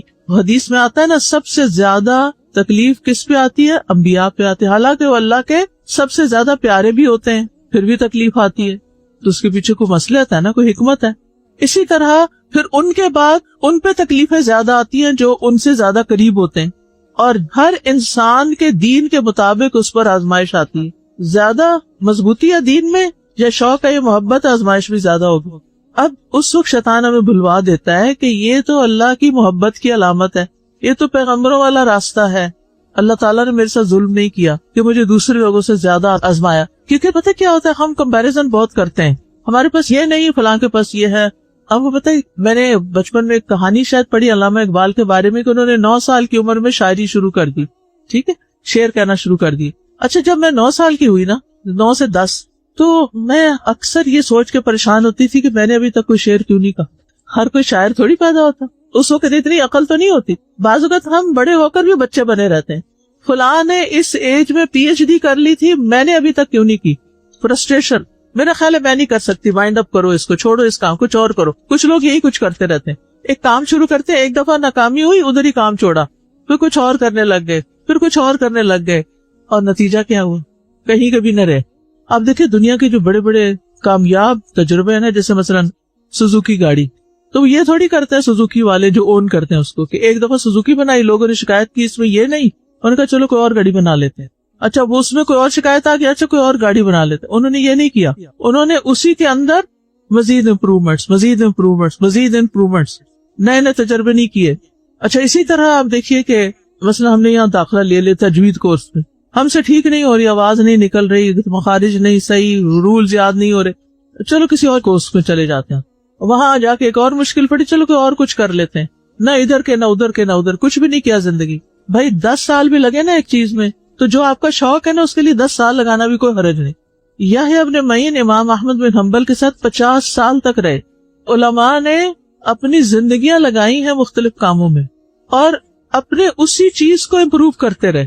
کیونکہ زندگی ہوتی ہے 2-4 تجربے کرنے کی، پھر یہ نہیں ہوتا کہ تھوڑے سے آپ بڑے ہوئے تو پھر اور تجربے، آپ ہی تجربوں کی نظر ہی ساری زندگی کر دیں، یہ نہیں ہو سکتا. کسی بھی کام میں اگر مشکل پیش آ رہی ہے تو یاد رکھیں ان مع العسر یسرا، آسانی بھی آئے گی، ابھی ذرا ٹھہر کے آئے گی، صبر کرنا ہے مجھے. تو جو لوگ ذرا زندگی میں زیادہ تکلیفوں سے گزرتے ہیں وہ پھر مایوس ہونے لگتے ہیں، یہ بھی ٹھیک نہیں. پھر آپ دیکھیں کچھ لوگوں کی طبیعت ہی ایسی ہوتی ہے کہ وہ غمگین رہنا، غم کی باتیں کرنا، پریشانیوں کی باتیں کرنا، وہ ان کو پسند ہوتا ہے. پتہ نہیں وہ ان کی اسپیشلٹی ہوتی ہے، کیا ہوتا ہے. آپ کسی ایسے شخص کو جانتے ہیں کہ جو اب میں بات کری ہوں آپ کے ذہن میں وہ شخص آ گیا ہو؟ میری زندگی میں بھی کچھ لوگ ہیں ایسے، ان سے جب بات کرو، فون کرو یا ملاقات کرو یا ان سے ملو، کچھ بھی کرو، ان کی گفتگو کا آغاز منفی باتوں سے ہوتا ہے. تمہیں یہ خبر ملی ہے فلاں کے ساتھ کیا ہو رہا ہے، تمہیں پتہ ہے فلاں کتنا بیمار ہے، تمہیں پتہ ہے فلاں جو ہے اس کے ساتھ کیا ہو رہا ہے. پریشان کن خبریں، پریشان کن باتیں، مایوس کن باتیں، ٹاکسک لوگ. تو بس آپ کیا سوچے، یہ ایسے ہی ہیں. اب پہلے سے ہی سوچے وہ آج آ رہے ہیں نا، یہ سننی پڑیں گی باتیں، دل پہ نہیں لینا. تو اگر ہم خود ان میں سے ایک ہیں، یعنی ہم اس وقت تو سیکنڈ پرسن کی بات کریں نا، اگر وہ فرسٹ پرسن ہم خود ہی ہیں تو ہمیں سوچنا ہے کہ یہ ہمارے لیے کچھ ٹھیک نہیں ہے، یہ کچھ صحیح نہیں ہے. کیونکہ اللہ کی رحمت سے نا امید ہونا، نعمتوں کی کمی کا ذکر کرتے رہنا، یہ درست نہیں. اور مایوسی تو کبیرہ گناہ ہے، کفر ہے. اور کافروں کی مشابہت سے بھی بچنا ہے. ان کی زندگیوں میں مایوسی آتی کیونکہ ان کے لیے نہ آخرت ہے نہ اللہ کی رحمت کا ان کو کوئی کانسیپٹ ہے، تو وہ یہ رویہ اختیار کرتے ہیں. ان کی دیکھا دیکھی آپ بھی اسی راستے میں چل پڑے. ہر وقت نماز میں تو پڑھتے ہیں غیر المغضوب علیہم ولا الضالین، اور پھر جب عملی زندگی آتی ہے تو وہی چیزیں آپ بھی کرنے لگتے ہیں. تو اللہ سبحانہ تعالیٰ اپنے بندوں کو مایوسی سے بچاتا ہے اور بندوں کی مایوسی پر مسکراتا بھی ہے. اصل میں اللہ تعالیٰ کیوں چاہتے ہیں کہ ہم مایوس نہ ہوں؟ کیونکہ مایوسی میں بڑے نقصان ہیں. مایوسی انسان کے اندر کمزوری پیدا کرتی، ارادے کی کمزوری، کام کی کمزوری. مایوسی انسان کو اللہ کی نعمتوں سے فائدہ اٹھانے نہیں دیتی. انسان کے اندر سے سکینت ختم ہو جاتی. ہمیشہ انسان کو محرومی اور پریشانی کا احساس رہتا ہے، بہت سی نعمتوں کا احساس ہی نہیں ہوتا. ایسا انسان خود غرضی کا شکار ہو جاتا، اس کو صرف اپنا ہی غم کھا رہا ہوتا ہے، وہ کسی کے کام نہیں آتا. سنگ دل ہو جاتا ہے انسان، بے حس ہو جاتا ہے، اور بعض کیسز میں تو انسان خودکشی کی طرف سوچنے لگتا ہے. تو مایوسی میں ہلاکت ہے. ابن مسعود کہتے ہیں تباہی دو چیزوں میں ہے، مایوسی اور خود پسندی، القنوط والعجب. کچھ لوگ تو پھر منشیات کی طرف چلے جاتے ہیں، ڈرگز کی طرف چلے جاتے ہیں. کچھ لوگ معاشرے سے انتقام لینے لگتے ہیں اور تخریب کاریاں شروع کر دیتے ہیں، دوسروں کو قتل کرنا شروع کر دیتے ہیں، لوگوں کے چیزوں کی توڑ پھوڑ شروع کر دیتے ہیں، ہر چیز کو منفی انداز میں دیکھتے ہیں، نیکی کے کاموں میں سستی ہونے لگتی. آج ہی مجھے ایک میسج ملا، اس وقت ٹائم ختم ہے ورنہ میں آپ کو پڑھ کے سناتی، کہ خاتون ہے جن کی زندگی میں بڑی نعمتیں تھیں، بہت نعمتیں، اچانک سب کچھ ختم ہو گیا. اور یہ کئی لوگوں کے ساتھ آپ نے سنا ہوگا، جو دوسروں کی مدد کرنے والے تھے آج خود مدد کے محتاج ہو گئے. وَإِذَا مَسَّهُ الشَّرُّ كَانَ يَئُوسًا. اب نہ ان سے نماز پڑھی جا رہی ہے، نہ ان سے قرآن پڑھا جا رہا ہے، نہ ان سے کسی سے ملاقات کی جا رہی ہے، میزریبل کنڈیشن میں چلی گئی. نماز ایک عبادت ہے. نماز کیا ہے؟ عبادت ہے. اور عبادت انسان کی تخلیق کا مقصد ہے. اللہ سبحانہ تعالیٰ نے انسان کو اپنی عبادت کے لیے پیدا کیا ہے. اللہ کی عبادت کرنا اللہ تعالیٰ کو بہت محبوب ہے، اللہ کو راضی کرنے والی چیز ہے. اللہ نے مخلوقات کو یعنی جن و انس کو اسی مقصد کے لیے پیدا کیا ہے. جیسا کہ اللہ تعالیٰ کا ارشاد ہے سورۃ الذاریات میں، وَمَا خَلَقْتُ الْجِنَّ وَالْإِنسَ إِلَّا لِيَعْبُدُونَ. اور میں نے جنوں اور انسانوں کو پیدا نہیں کیا مگر اس لیے کہ وہ میری عبادت کریں. اور یہی مقصد دے کر اس نے تمام رسولوں کو بھیجا ہے. تمام رسولوں کی دعوت کیا تھی؟ ان اعبدوا اللہ، کہ لوگوں اللہ کی عبادت کرو، واجتنبوا الطاغوت، اور طاغوت سے بچو. تو جن و انس کو پیدا کرنے میں حکمت کیا ہے کہ ایک اللہ کی معرفت حاصل کریں، اس کے آگے جھکیں، اس کی اطاعت کریں، اس کی فرما برداری کریں. اللہ نے ان کو بیکار اور بے مقصد پیدا نہیں کیا. قرآن مجید میں آتا ہے افحسبتم انما خلقناکم عبثا وانکم الینا لا ترجعون. کیا تم سمجھتے ہو کہ ہم نے تمہیں یوں ہی بیکار پیدا کیا اور یہ کہ تم ہماری طرف لوٹائے نہیں جاؤ گے، واپس نہیں آنا تم کو. تو اس سے یہ پتہ چلتا ہے کہ انسان دنیا میں صرف کھانے پینے، کھیل کود اور صرف خوشی منانے کے لیے نہیں آیا بلکہ اللہ کی عبادت کے لیے آیا ہے. اللہ سبحانہ تعالیٰ فرماتے ہیں وَمَا خَلَقْتُ الْجِنَّ وَالْإِنسَ إِلَّا لِيَعْبُدُونَ مَا أُرِيدُ مِنْهُمْ مِنْ رِزْقٍ وَمَا أُرِيدُ أَن يُطْعِمُونَ إِنَّ اللَّهَ هُوَ الرَّزَّاقُ ذُو الْقُوَّةِ الْمَتِينُ. میں نے جن و انس کو نہیں پیدا کیا مگر اس لیے کہ وہ میری عبادت کریں. ما اريد منهم من رزق، میں ان سے کوئی رزق نہیں مانگتا، میں ان سے رزق نہیں چاہتا، اور نہ یہ چاہتا ہوں کہ وہ مجھے کھلائیں. کھلاتا کون ہے؟ اللہ. بے شک اللہ ہی بے حد رزق دینے والا، طاقت والا، نہایت مضبوط ہے. تو اس لیے ہم سب کو کیا کرنا ہے؟ کس چیز پر زیادہ فوکس کرنا ہے؟ عبادت پر. اب آپ دیکھیے کہ یہاں پر دو لفظ آمنے سامنے لکھیے اپنے نوٹس میں. عبادت کرنا ایکول ٹو رزق کمانا. ٹھیک ہے، عبادت کرنا رزق کمانا. اگرچہ یہ دونوں ہی اپنی اپنی جگہ اہم ہیں، لیکن عبادت زیادہ اہم ہے. قیامت کے دن یہ تو پوچھا جائے گا کہ انسان کی عبادت کیسی تھی. سب سے پہلا حساب ہی نماز کا ہے، لیکن یہ نہیں پوچھا جائے گا کہ وہ مرتے وقت کتنی جائیداد چھوڑ کر آیا، کتنی پراپرٹی تھی اس کی، کتنا بینک بیلنس تھا، کتنے گھر بنائے تھے اس نے، اور دنیا میں کس نمبر پر تھا. امیر ترین آدمیوں کی جو فہرست ہوتی ہے اس میں سے کون سا نمبر تھا اس کا، یہ تو نہیں پوچھا جائے گا. اور نہ یہ میرٹ ہوگا، اور نہ اس بنا پر کسی کی کوئی قدر اور عزت ہوگی. بلکہ کیا پوچھا جائے گا؟ جس کام کے لیے تمہیں بھیجا گیا تھا، جس مقصد کے لیے تمہیں پیدا کیا گیا تھا، وہ تم نے پورا کیا یا نہیں کیا. تو چلیے ہم دیکھتے ہیں کہ عبادت کا معنی کیا ہے. عبادت کا معنی کیا ہے؟ جیسے نیت کا معنی تھا نا، اسی طرح عبادت کا معنی. نیت کا کیا معنی تھا بنا؟ پختہ ارادہ. جی ہاں، کسی کام کو کرنے کا پکا عزم، پختہ ارادہ. اب عبادت کا بھی لغوی معنی، لغت میں عبادت کا معنی ہوتا ہے عاجزی اور خضوع، کسی کے آگے جھک جانا. عبادت کا لفظی معنی کیا ہے؟ عاجزی اور خضوع، جھکنا. اور شرعی معنی ہے یہ ہر اس چیز کا جامع نام ہے جس کو اللہ پسند کرتا ہے اور اس سے راضی ہوتا ہے. کیا ہے؟ ہر وہ کام جس کو اللہ پسند کرتا ہے اور اس سے راضی ہوتا ہے، خواہ وہ ظاہری یا باطنی اقوال اور افعال میں سے ہو. یعنی خواہ وہ ظاہری عمل ہو یا باطنی ہو، اقوال میں سے ہو یا افعال میں سے ہو. یعنی خواہ دل کی نیتیں یا ارادے ہو، یا زبان سے نکالی ہوئی باتیں ہوں، یا پھر باقی اعمال ہوں.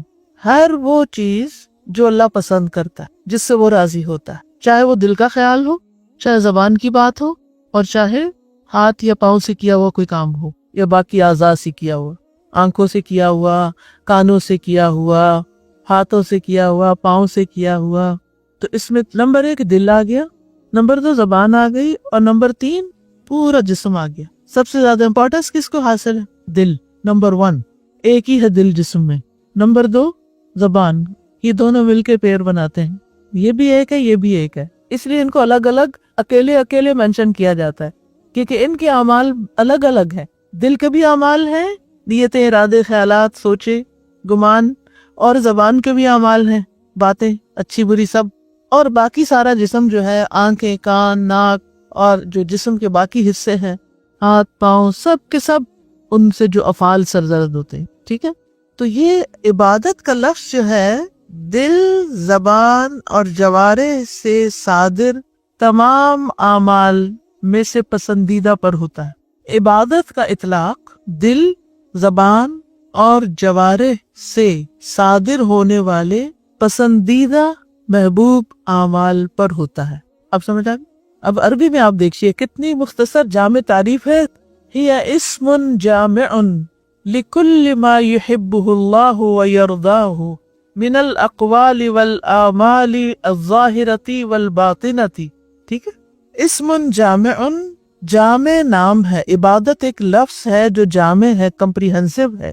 ہر اس چیز پر اس کا اطلاق ہوتا ہے جس کو اللہ پسند کرتا ہے، جس سے راضی ہوتا ہے، چاہے وہ اقوال میں سے ہو یا اعمال ظاہریہ اور باطنیہ میں سے ہو. باطنی اعمال کون سے ہیں؟ دل کے. پھر والعبادۃ تطلق علی شیئین، عبادت کا اطلاق 2 چیزوں پر کیا جاتا ہے. نمبر 1 التعبد، اور نمبر 2 المتعبد بہ.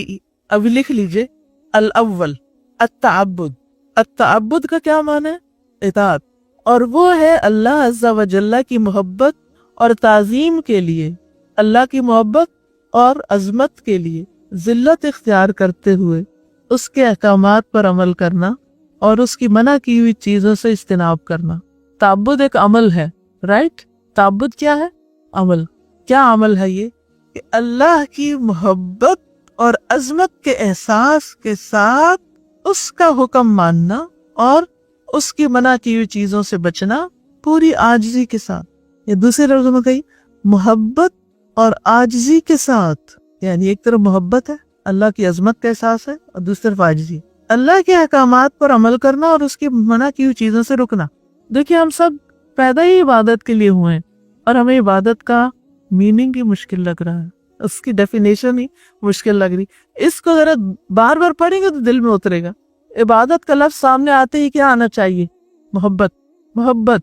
آپ نے ایسے سانگ سنے ہوں گے کہ جس میں گانے والے جس سے محبت کرتے ہیں اس کو صنم کہتے ہیں. سنا ہے کبھی صنم؟ صنم کیا چیز ہوتی ہے؟ بت. اور اس کے لیے وہ عبادت کا لفظ بھی استعمال کرتے ہیں. یعنی معبود جو ہے وہ محبوب ہوتا ہے یا محبوب معبود ہوتا ہے. سمجھ آئی؟ محبوب beloved جس سے ہم محبت کرتے ہیں وہ کیا ہوتا ہے؟ ہمارا معبود بھی بن جاتا ہے، کیونکہ ہم اس سے کیا کرتے ہیں؟ محبت کرتے ہیں. اور اس کے لیے کیا کرتے ہیں؟ اس کی تعظیم کرتے ہیں. اور پھر اس کے آگے کیا کرتے ہیں؟ جھک کے رہتے ہیں یا اکڑ کے رہتے ہیں؟ جھک کے رہتے ہیں. اس کی بات مانتے ہیں یا نہیں مانتے؟ اور جس چیز کو وہ پسند نہیں کرتا پھر ہم بھی کیا کرتے ہیں؟ پسند نہیں کرتے. اب سمجھ آئی؟ اب غیر اللہ سے جوڑا نا تو پھر سمجھ آ گئی ہے، کیونکہ ہم کرتے یہی ہیں نا. تو پھر دیکھیے ڈیفینیشن یہ پکی کرانی ہے نا آپ کو، کیونکہ ساری زندگی کے لیے چاہیے. یہ صرف اس کورس کے لیے نہیں ہے. تعبد کیا ہے؟ اللہ کے احکامات پر عمل کرنا. کس جذبے کے ساتھ؟ محبت کے ساتھ، عظمت کے احساس کے ساتھ. کیا کرتے ہوئے؟ جھکتے ہوئے، عاجزی اختیار کرتے ہوئے. اور صرف اس کے احکام پر عمل کرنا یا اس کی ناپسندیدہ چیزوں کو چھوڑنا بھی، اس کی منع کی ہوئی چیزوں کو چھوڑنا بھی. ٹھیک ہے. دوسرا ہے المتعبد بھی، اور مشکل. وہ کیا چیز ہوتی ہے؟ بھی کا کیا مطلب ہوتا ہے؟ جس کے ساتھ. یعنی اب آپ نے اوپر تو یہ کہا نا کہ ہم محبت کے ساتھ بات مانیں گے، چلو سیدھی سی بات یوں کر لیتے ہیں، ٹھیک ہے، یا کچھ کریں گے اللہ کی محبت کے لیے کچھ کریں گے تو کیا کریں گے؟ وہ جو کریں گے نا، جو طریقہ اختیار کریں گے وہی متعبد بھی ہی ہے. اس سے مراد اقوال اور ظاہری اور باطنی اعمال میں سے ہر وہ چیز ہے جس سے اللہ محبت رکھتا ہے. یعنی اقوال کیا؟ متعبد بھی ہی ہیں. جیسے تسبیح، یہ متعبد بھی ہی ہے. جیسا کہ دعا اور ذکر کرنا، محبت اور خوف، اور نماز، اور اسی طرح کی دیگر چیزیں. نماز کیا ہے؟ متعبد بھی ہی ہے. وہ چیزیں ہے، وہ طریقہ جس کے ساتھ ہم اللہ کی عبادت کرتے ہیں. جیسے عام مثال میں ہے کہ ایک ہے کھانا، یہ کیا ہے؟ ایکشن. اور ایک ہے کھانے کا آلہ، جیسے چمچ ہے مثلا، ٹھیک ہے. تو آپ کھانا کس کے ساتھ کھاتے ہیں؟ چمچ کے، ایک ذریعہ، ایک واسطہ. ایک ہے عبادت اور ایک ہے وہ کام جس سے وہ عبادت کرتے ہیں. اس میں ہمارے اقوال بھی ہیں اور ہمارے اعمال بھی ہیں، اور مال خرچ کرنا بھی، اپنے جسم کے ساتھ جو ہم ایکشنز کرتے ہیں وہ بھی، یہ سب کچھ. عبادت میں دو چیزیں، ایک عبادت اور ایک وہ کام ہے جن سے عبادت کی جاتی ہے. ٹھیک ہے، اتنی آسان چیز ہے یہ. پھر عبادت کے 3 ارکان ہیں. دیکھیے یہ عام درس نہیں ہے نا، اگر درس ہوتا تو میں صرف سمپل باتیں کر کے آگے نکل جاتی. یہ کلاس ہے، یہ علم ہے، یہ تعلیم ہے. آپ اس طرح سیکھیں گے تو انشاءاللہ آپ کے اندر ایک اور میچورٹی کا لیول آئے گا. پھر یہاں آنے کا فائدہ، اتنا سب کچھ لگا کے آپ یہاں آ کے بیٹھے اور میں آپ کو ایک اچھا سا میٹھا سا درس سنا کے بھیج دوں تو یہ تو کوئی بات نہیں ہے. عبادت کے 3 ارکان ہیں، ٹھیک ہے، یا عبادت کی بنیاد 3 ارکان پر ہے. نمبر 1 محبت، والذین آمنوا اشد حبا للہ، یعنی اللہ سبحانہ تعالیٰ کے لیے کمال درجے کی محبت ہونا. جب ہم اللہ سبحانہ تعالیٰ کے لیے نماز پڑھتے ہیں تو اپنے آپ سے پوچھیں محبت کتنی ہوتی ہے، اس میں کتنی محبت ہوتی ہے. تو وہ عبادت کے 3 رکن ہیں. آپ یوں سمجھے جیسے ایک میز ہے نا، اس کے 3 پائے ہیں. محبت نکلی تو کیا ہوا؟ ہلنے لگا نا، کھڑا ہی نہیں ہو سکتا، قائم ہی نہیں ہو سکتا. تو نماز قائم کرنے کے لیے کیا چاہیے؟ محبت چاہیے. اب اپنے اپنے دلوں کا ہم جائزہ لے لیں، ہمیں کتنا شوق ہوتا ہے نماز کے. نبی صلی اللہ علیہ وسلم لوگوں کے ساتھ باتیں کر رہے ہوتے تھے تو کہتے تھے یا بلال اقم الصلاۃ ارحنا بہا، بلال نماز قائم کرو، اذان دو اور ہمیں اس سے راحت پہنچاؤ. راحت پہنچ، یعنی دل بےتاب ہے، دل کہیں اور لگا ہوا ہے، ان باتوں میں نہیں لگا ہوا. کیا ہمارا حال بھی یہی ہے؟ ہم کہتے ہیں اچھا ابھی تو اذان ہوئی، ٹھہر جاؤ، اتنی کیا جلدی ہے تمہیں، ابھی ہم ذرا کچھ باتیں کریں. یہ روز روز تھوڑی آتے ہیں. تو پہلا رکن ہے محبت. اچھا، نمبر 2 کامل درجے کی امید ہونا. کامل درجے کی امید ہونا، وَيَرْجُونَ رَحْمَتَهُ، اور وہ اس کی امید رکھتے ہیں. اور نمبر 3 کامل خوف ہونا، یعنی اللہ تعالیٰ کا کامل خوف. وَيَخَافُونَ عَذَابَهُ، سورۃ الاسراء میں آتا ہے، اور اس کے عذاب سے ڈرتے ہیں. تو 3 ارکان کون سے ہو گئے؟ محبت، امید اور خوف. یہ عبادت کے اندر ہونا چاہیے. جب ہم نماز پڑھتے تو ہمیں امید ہوتی ہے نا کس چیز کی؟ کہ اللہ تعالیٰ ہمیں بخش دیں گے، اللہ تعالیٰ قبول کر لیں گے، ہمارے درجے بلند ہوں گے وغیرہ. اور اس کے ساتھ خوف ہوتا ہے یا نہیں کہ پتہ نہیں قبول ہوئی یا نہیں، ہونا چاہیے یا نہیں ہونا چاہیے. تو یہ 3 ارکان ہیں. ٹھیک ہے. اب اگر کوئی شخص نماز پڑھ کے تکبر کرنے لگے، جی میں تو تہجد بھی پڑھتا ہوں اور میں نے 3 نمازیں پڑھ لی ہیں، اور اسے کوئی ڈر نہ ہو اللہ کا، کیونکہ جب اللہ کا ڈر آتا ہے نا تو پھر انسان کے اندر خشوع پیدا ہوتا ہے، عاجزی پیدا ہوتی ہے، اور جب امید آتی ہے تو محبت پیدا ہوتی ہے، تو وہ عبادت کا مقصد پورا ہوتا ہے. پھر ہے عبادت کی اقسام. ٹھیک ہے. اعضاء کے ساتھ قائم ہونے کے لحاظ سے عبادت کی 3 اقسام ہیں. پہلی قسم دل کی عبادات.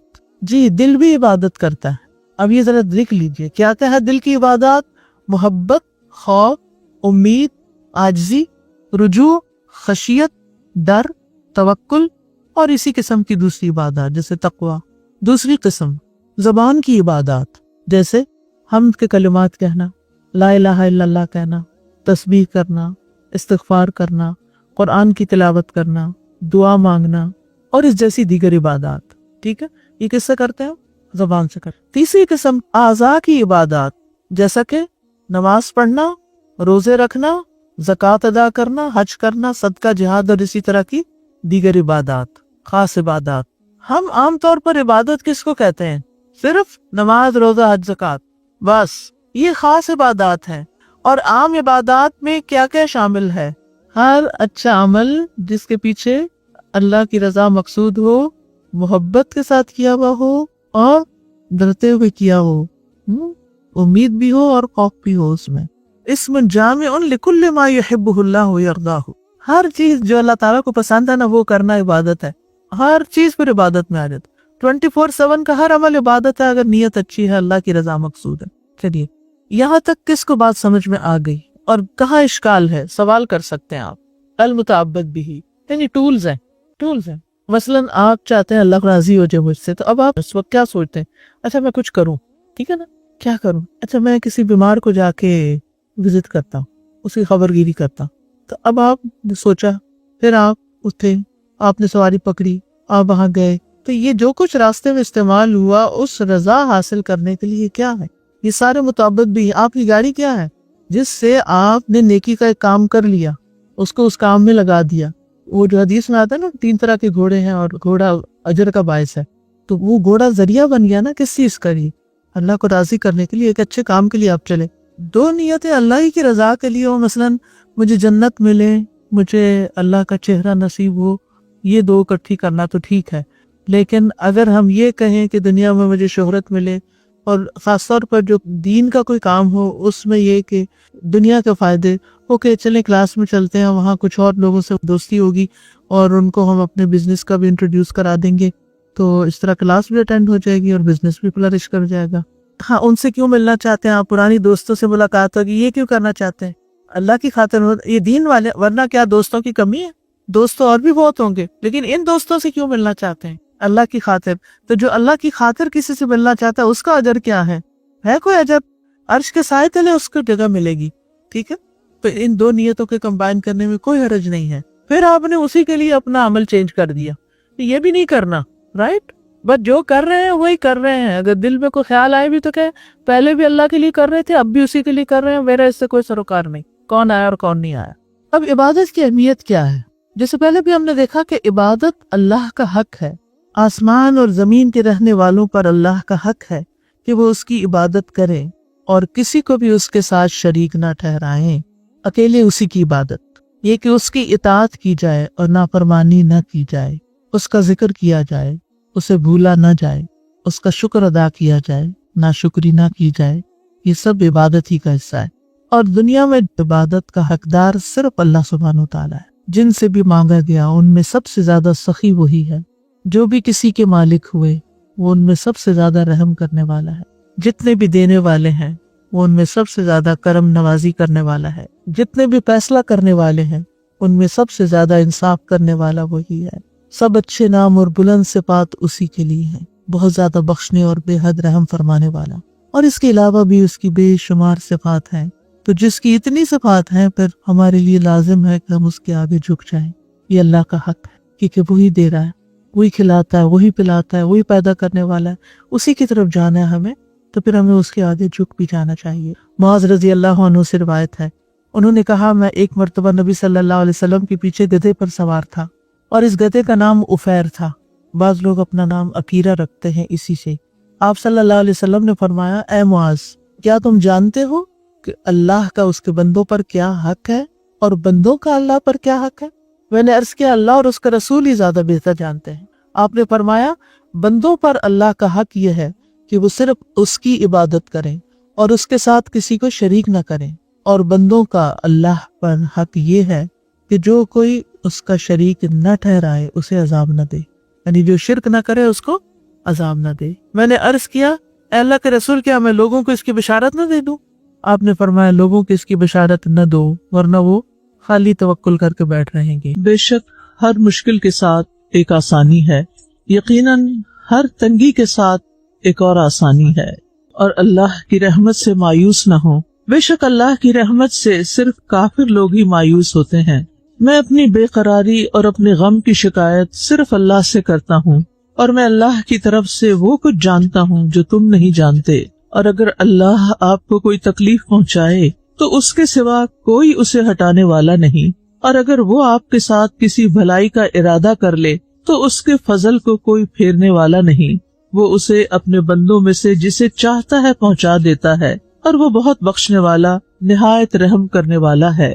میں اس کے ساتھ کسی کو شریک نہیں کرتا، تیرے سوا کوئی الہ نہیں، تو پاک ہے، بے شک میں ہی ظالموں میں سے ہوں، اور اللہ بلند و برتر کے سوا کسی کے پاس زور اور طاقت نہیں ہے۔ اے اللہ میرے دل کو ہدایت عطا فرما، میری زبان کو درستگی عطا فرما، اور میرے دل کا کینہ دور فرما۔ اے اللہ کوئی کام آسان نہیں مگر جسے تو آسان کر دے، اور جب تو چاہتا ہے مشکل کو آسان کر دیتا ہے۔ اے اللہ بے شک میں تیرا بندہ اور تیرے بندے کا بیٹا اور تیری بندی کا بیٹا ہوں، میری پیشانی تیرے قابو میں ہے، میرے حق میں تیرا حکم جاری ہے، تیرا فیصلہ میرے بارے میں انصاف پر مبنی ہے۔ میں تجھ سے سوال کرتا ہوں تیرے ہر اس نام کے ساتھ جو تو نے اپنے لیے رکھا، یا تو نے اپنی مخلوق میں سے کسی کو سکھایا، یا تو نے اپنی کتاب میں اتارا، یا تو نے اسے اپنے پاس علم غیب میں رکھنے کو ترجیح دی کہ تو قرآن کو میرے دل کی بہار، میرے سینے کا نور اور میرے غم کو دور کرنے والا اور میری فکر کو لے جانے والا بنا دے۔ اے اللہ میرا ہم و غم آخرت کو بنا دے۔ آمین۔ کوئی آپ کو کبھی کوئی پریشانی، کوئی غم لگا؟ کبھی ہوا؟ اچھا، کوئی ایسا ہے جس کو کبھی کوئی پریشانی نہیں ہوئی یا کوئی غم نہیں ہوا؟ کوئی بھی نہیں، سبھی کو ہوتا ہے، سبھی کے ساتھ یہ سلسلے چلتے ہیں۔ امام ابن القیم رحمہ اللہ فرماتے ہیں، ان کی کتاب ہے طریق الہجرتین، طریق الہجرتین ایک کتاب کا نام ہے، اس کے پہلے والیوم کے پیج 279 میں ہے۔ وہ کہتے ہیں شیطان کے لیے مومن کے غم سے بڑھ کر کوئی چیز محبوب نہیں، شیطان کے لیے مومن کے غم سے بڑھ کے کوئی چیز محبوب نہیں۔ اس کو سب سے اچھا اس وقت لگتا ہے، سب سے خوش اس وقت ہوتا ہے جب مومن غمگین ہو جاتا ہے، غم طاری ہو جاتا ہے اس پہ۔ لہٰذا تم خوش رہو، حشاش بشاش رہو، پر امید رہو، اور اللہ تعالیٰ پر حسن ظن رکھو، جو پیچھے ہم باب پڑھ چکے ہیں، تاکہ تم ذہنی سکون جیسی نعمت کو حاصل کر سکو۔ اور یہ ذہنی سکون اللہ سے حسن ظن رکھے بغیر حاصل نہیں ہوتا۔ اگر آپ اللہ سے ہی ناراض ہیں نا، میرے ساتھ یہ کیوں ہوا، میری قسمت میں یہ کیوں لکھ دیا، تو آپ کبھی بھی خوش نہیں رہ سکتے۔ تو بات یہ ہے کہ ہم نے اپنے کھلے دشمن شیطان کو کیا کرنا ہے؟ شکست دینی۔ جب آپ کو یہ پتا چلتا ہے، لوگوں میں سے بھی شیطان تو نظر نہیں آتا نا، تو اس لیے اس کی بات شاید آپ کو سمجھ نہ آئے۔ جب آپ کو یہ پتا چلتا ہے کہ آپ کے بہن بھائیوں یا سسرال یا کوئی دوستوں میں سے کسی شخص کو بڑی خوشی ہوتی ہے جب آپ کو کوئی تکلیف ہوتی، یہ ہوتا ہے نا، آپ کو پتا چل جاتا ہے نا، جب مجھ پہ کوئی تکلیف آتی ہے فلاں بندہ بڑا خوش ہوتا ہے، تو پھر آپ کیا کرتے ہیں؟ اس کے سامنے غمگین ہونا پسند کرتے ہیں یا اپنے آپ کو کمپوز رکھتے ہیں کہ میں نے اپنے غم کو اس کے سامنے تو ظاہر ہی نہیں کرنا، اس کو نہیں خوش ہونے دینا، جو میری تکلیف پہ خوش ہے اس کو میں نے خوش نہیں ہونے دینا۔ تو یہی سوچے کہ شیطان جو میرا دشمن ہے وہ میرے غم پہ خوش ہوتا ہے، تو میں نے اس کو خوش نہیں ہونے دینا، میں نے خود خوش ہونا ہے۔ وہ رستے تلاش کرنے ہیں، وہ طریقے تلاش کرنے ہیں کہ ان غموں کے اندر بھی رہتے ہوئے میں خوش رہوں، خوش نظر بھی آؤں۔ تو اس سلسلے میں جو پہلی آیت ہے وہ ہے فَإِنَّ مَعَ الْعُسْرِ يُسْرًا إِنَّ مَعَ الْعُسْرِ يُسْرًا. پس بے شک ہر مشکل کے ساتھ ایک آسانی ہے، یقیناً ہر تنگی کے ساتھ ایک اور آسانی ہے. اس آیت میں آپ صلی اللہ علیہ وسلم اور آپ کے ساتھیوں کے لیے خوشخبری ہے، اور ان کے بعد امتیوں کے لیے بھی خوشخبری ہے کہ جو بھی مشکل تم پر آئی ہوئی ہے، جو بھی تکلیف ہے، یہ کچھ عرصے کے بعد ختم ہو جائے گی، چاہے طویل ہے چاہے لمبی ہے. ہر مشکل کے بعد بھی آسانی آتی ہے، لیکن ہر مشکل کے ساتھ بھی ایک آسانی ہوتی ہے. تو اللہ سبحانہ وتعالیٰ کا ایک نظام ہے جس میں نمبر 1 مشکل کے ساتھ آسانی، اور نمبر 2 مشکل کے بعد آسانی. مشکل کے بعد جو آسانی ہے اس کے بارے میں سورۃ الطلاق میں آتا ہے سَيَجْعَلُ اللَّهُ بَعْدَ عُسْرٍ يُسْرًا. ان قریب اللہ تنگی کے بعد آسانی پیدا کر دے گا، لہذا امید نہیں چھوڑنی. اور جہاں تک تنگی کے ساتھ آسانی ہے تو اس میں آپ دیکھیے کہ آج کل مونسون کا موسم آ گیا، صبح سویرے اچھی اچھی بارش ہو جاتی ہے، پھر اس کے بعد دھوپ نکل آتی ہے جس کی وجہ سے کیا ہو جاتا ہے، حبس ہو جاتی ہے. اس میں جو گرمی ہوتی ہے، ایک تو جون کی گرمی تھی نا، جو مڈ جون سے پہلے تک کی گرمی، وہ خشک گرمی تھی، وہ اور طرح کی تھی. لیکن اب گرمی ہو گئی ہے حبس والی. اس میں کیا آتا ہے؟ پسینہ، دل کی گھبراہٹ شروع ہو جاتی، پسینہ آتا ہے، گرمی لگتی، تکلیف ہوتی. لیکن آپ کو پتا ہے کہ پسینے کے فوائد کتنے؟ پسینہ آنے سے کتنی بیماریاں جسم سے نکل جاتی ہیں، اور پھر پسینہ آنے سے جسم ٹھنڈا بھی ہونے لگتا ہے.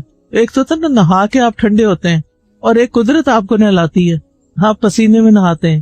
پھر آپ دیکھیے کہ قیامت کے دن حشر کے میدان میں بھی ہر شخص اپنے گناہوں کے مطابق پسینے میں ڈوبا ہوا ہوگا. تو یہ دنیا کا پسینہ ہمیں سوچنے پر مجبور کرتا ہے، احساس دلاتا ہے، خیال دلاتا ہے کہ وہ آگے بھی ایک بڑا دن ہے جس میں سورج سوا نیزے پر ہوگا اور ہر شخص پسینے میں ڈوبا ہوا ہوگا.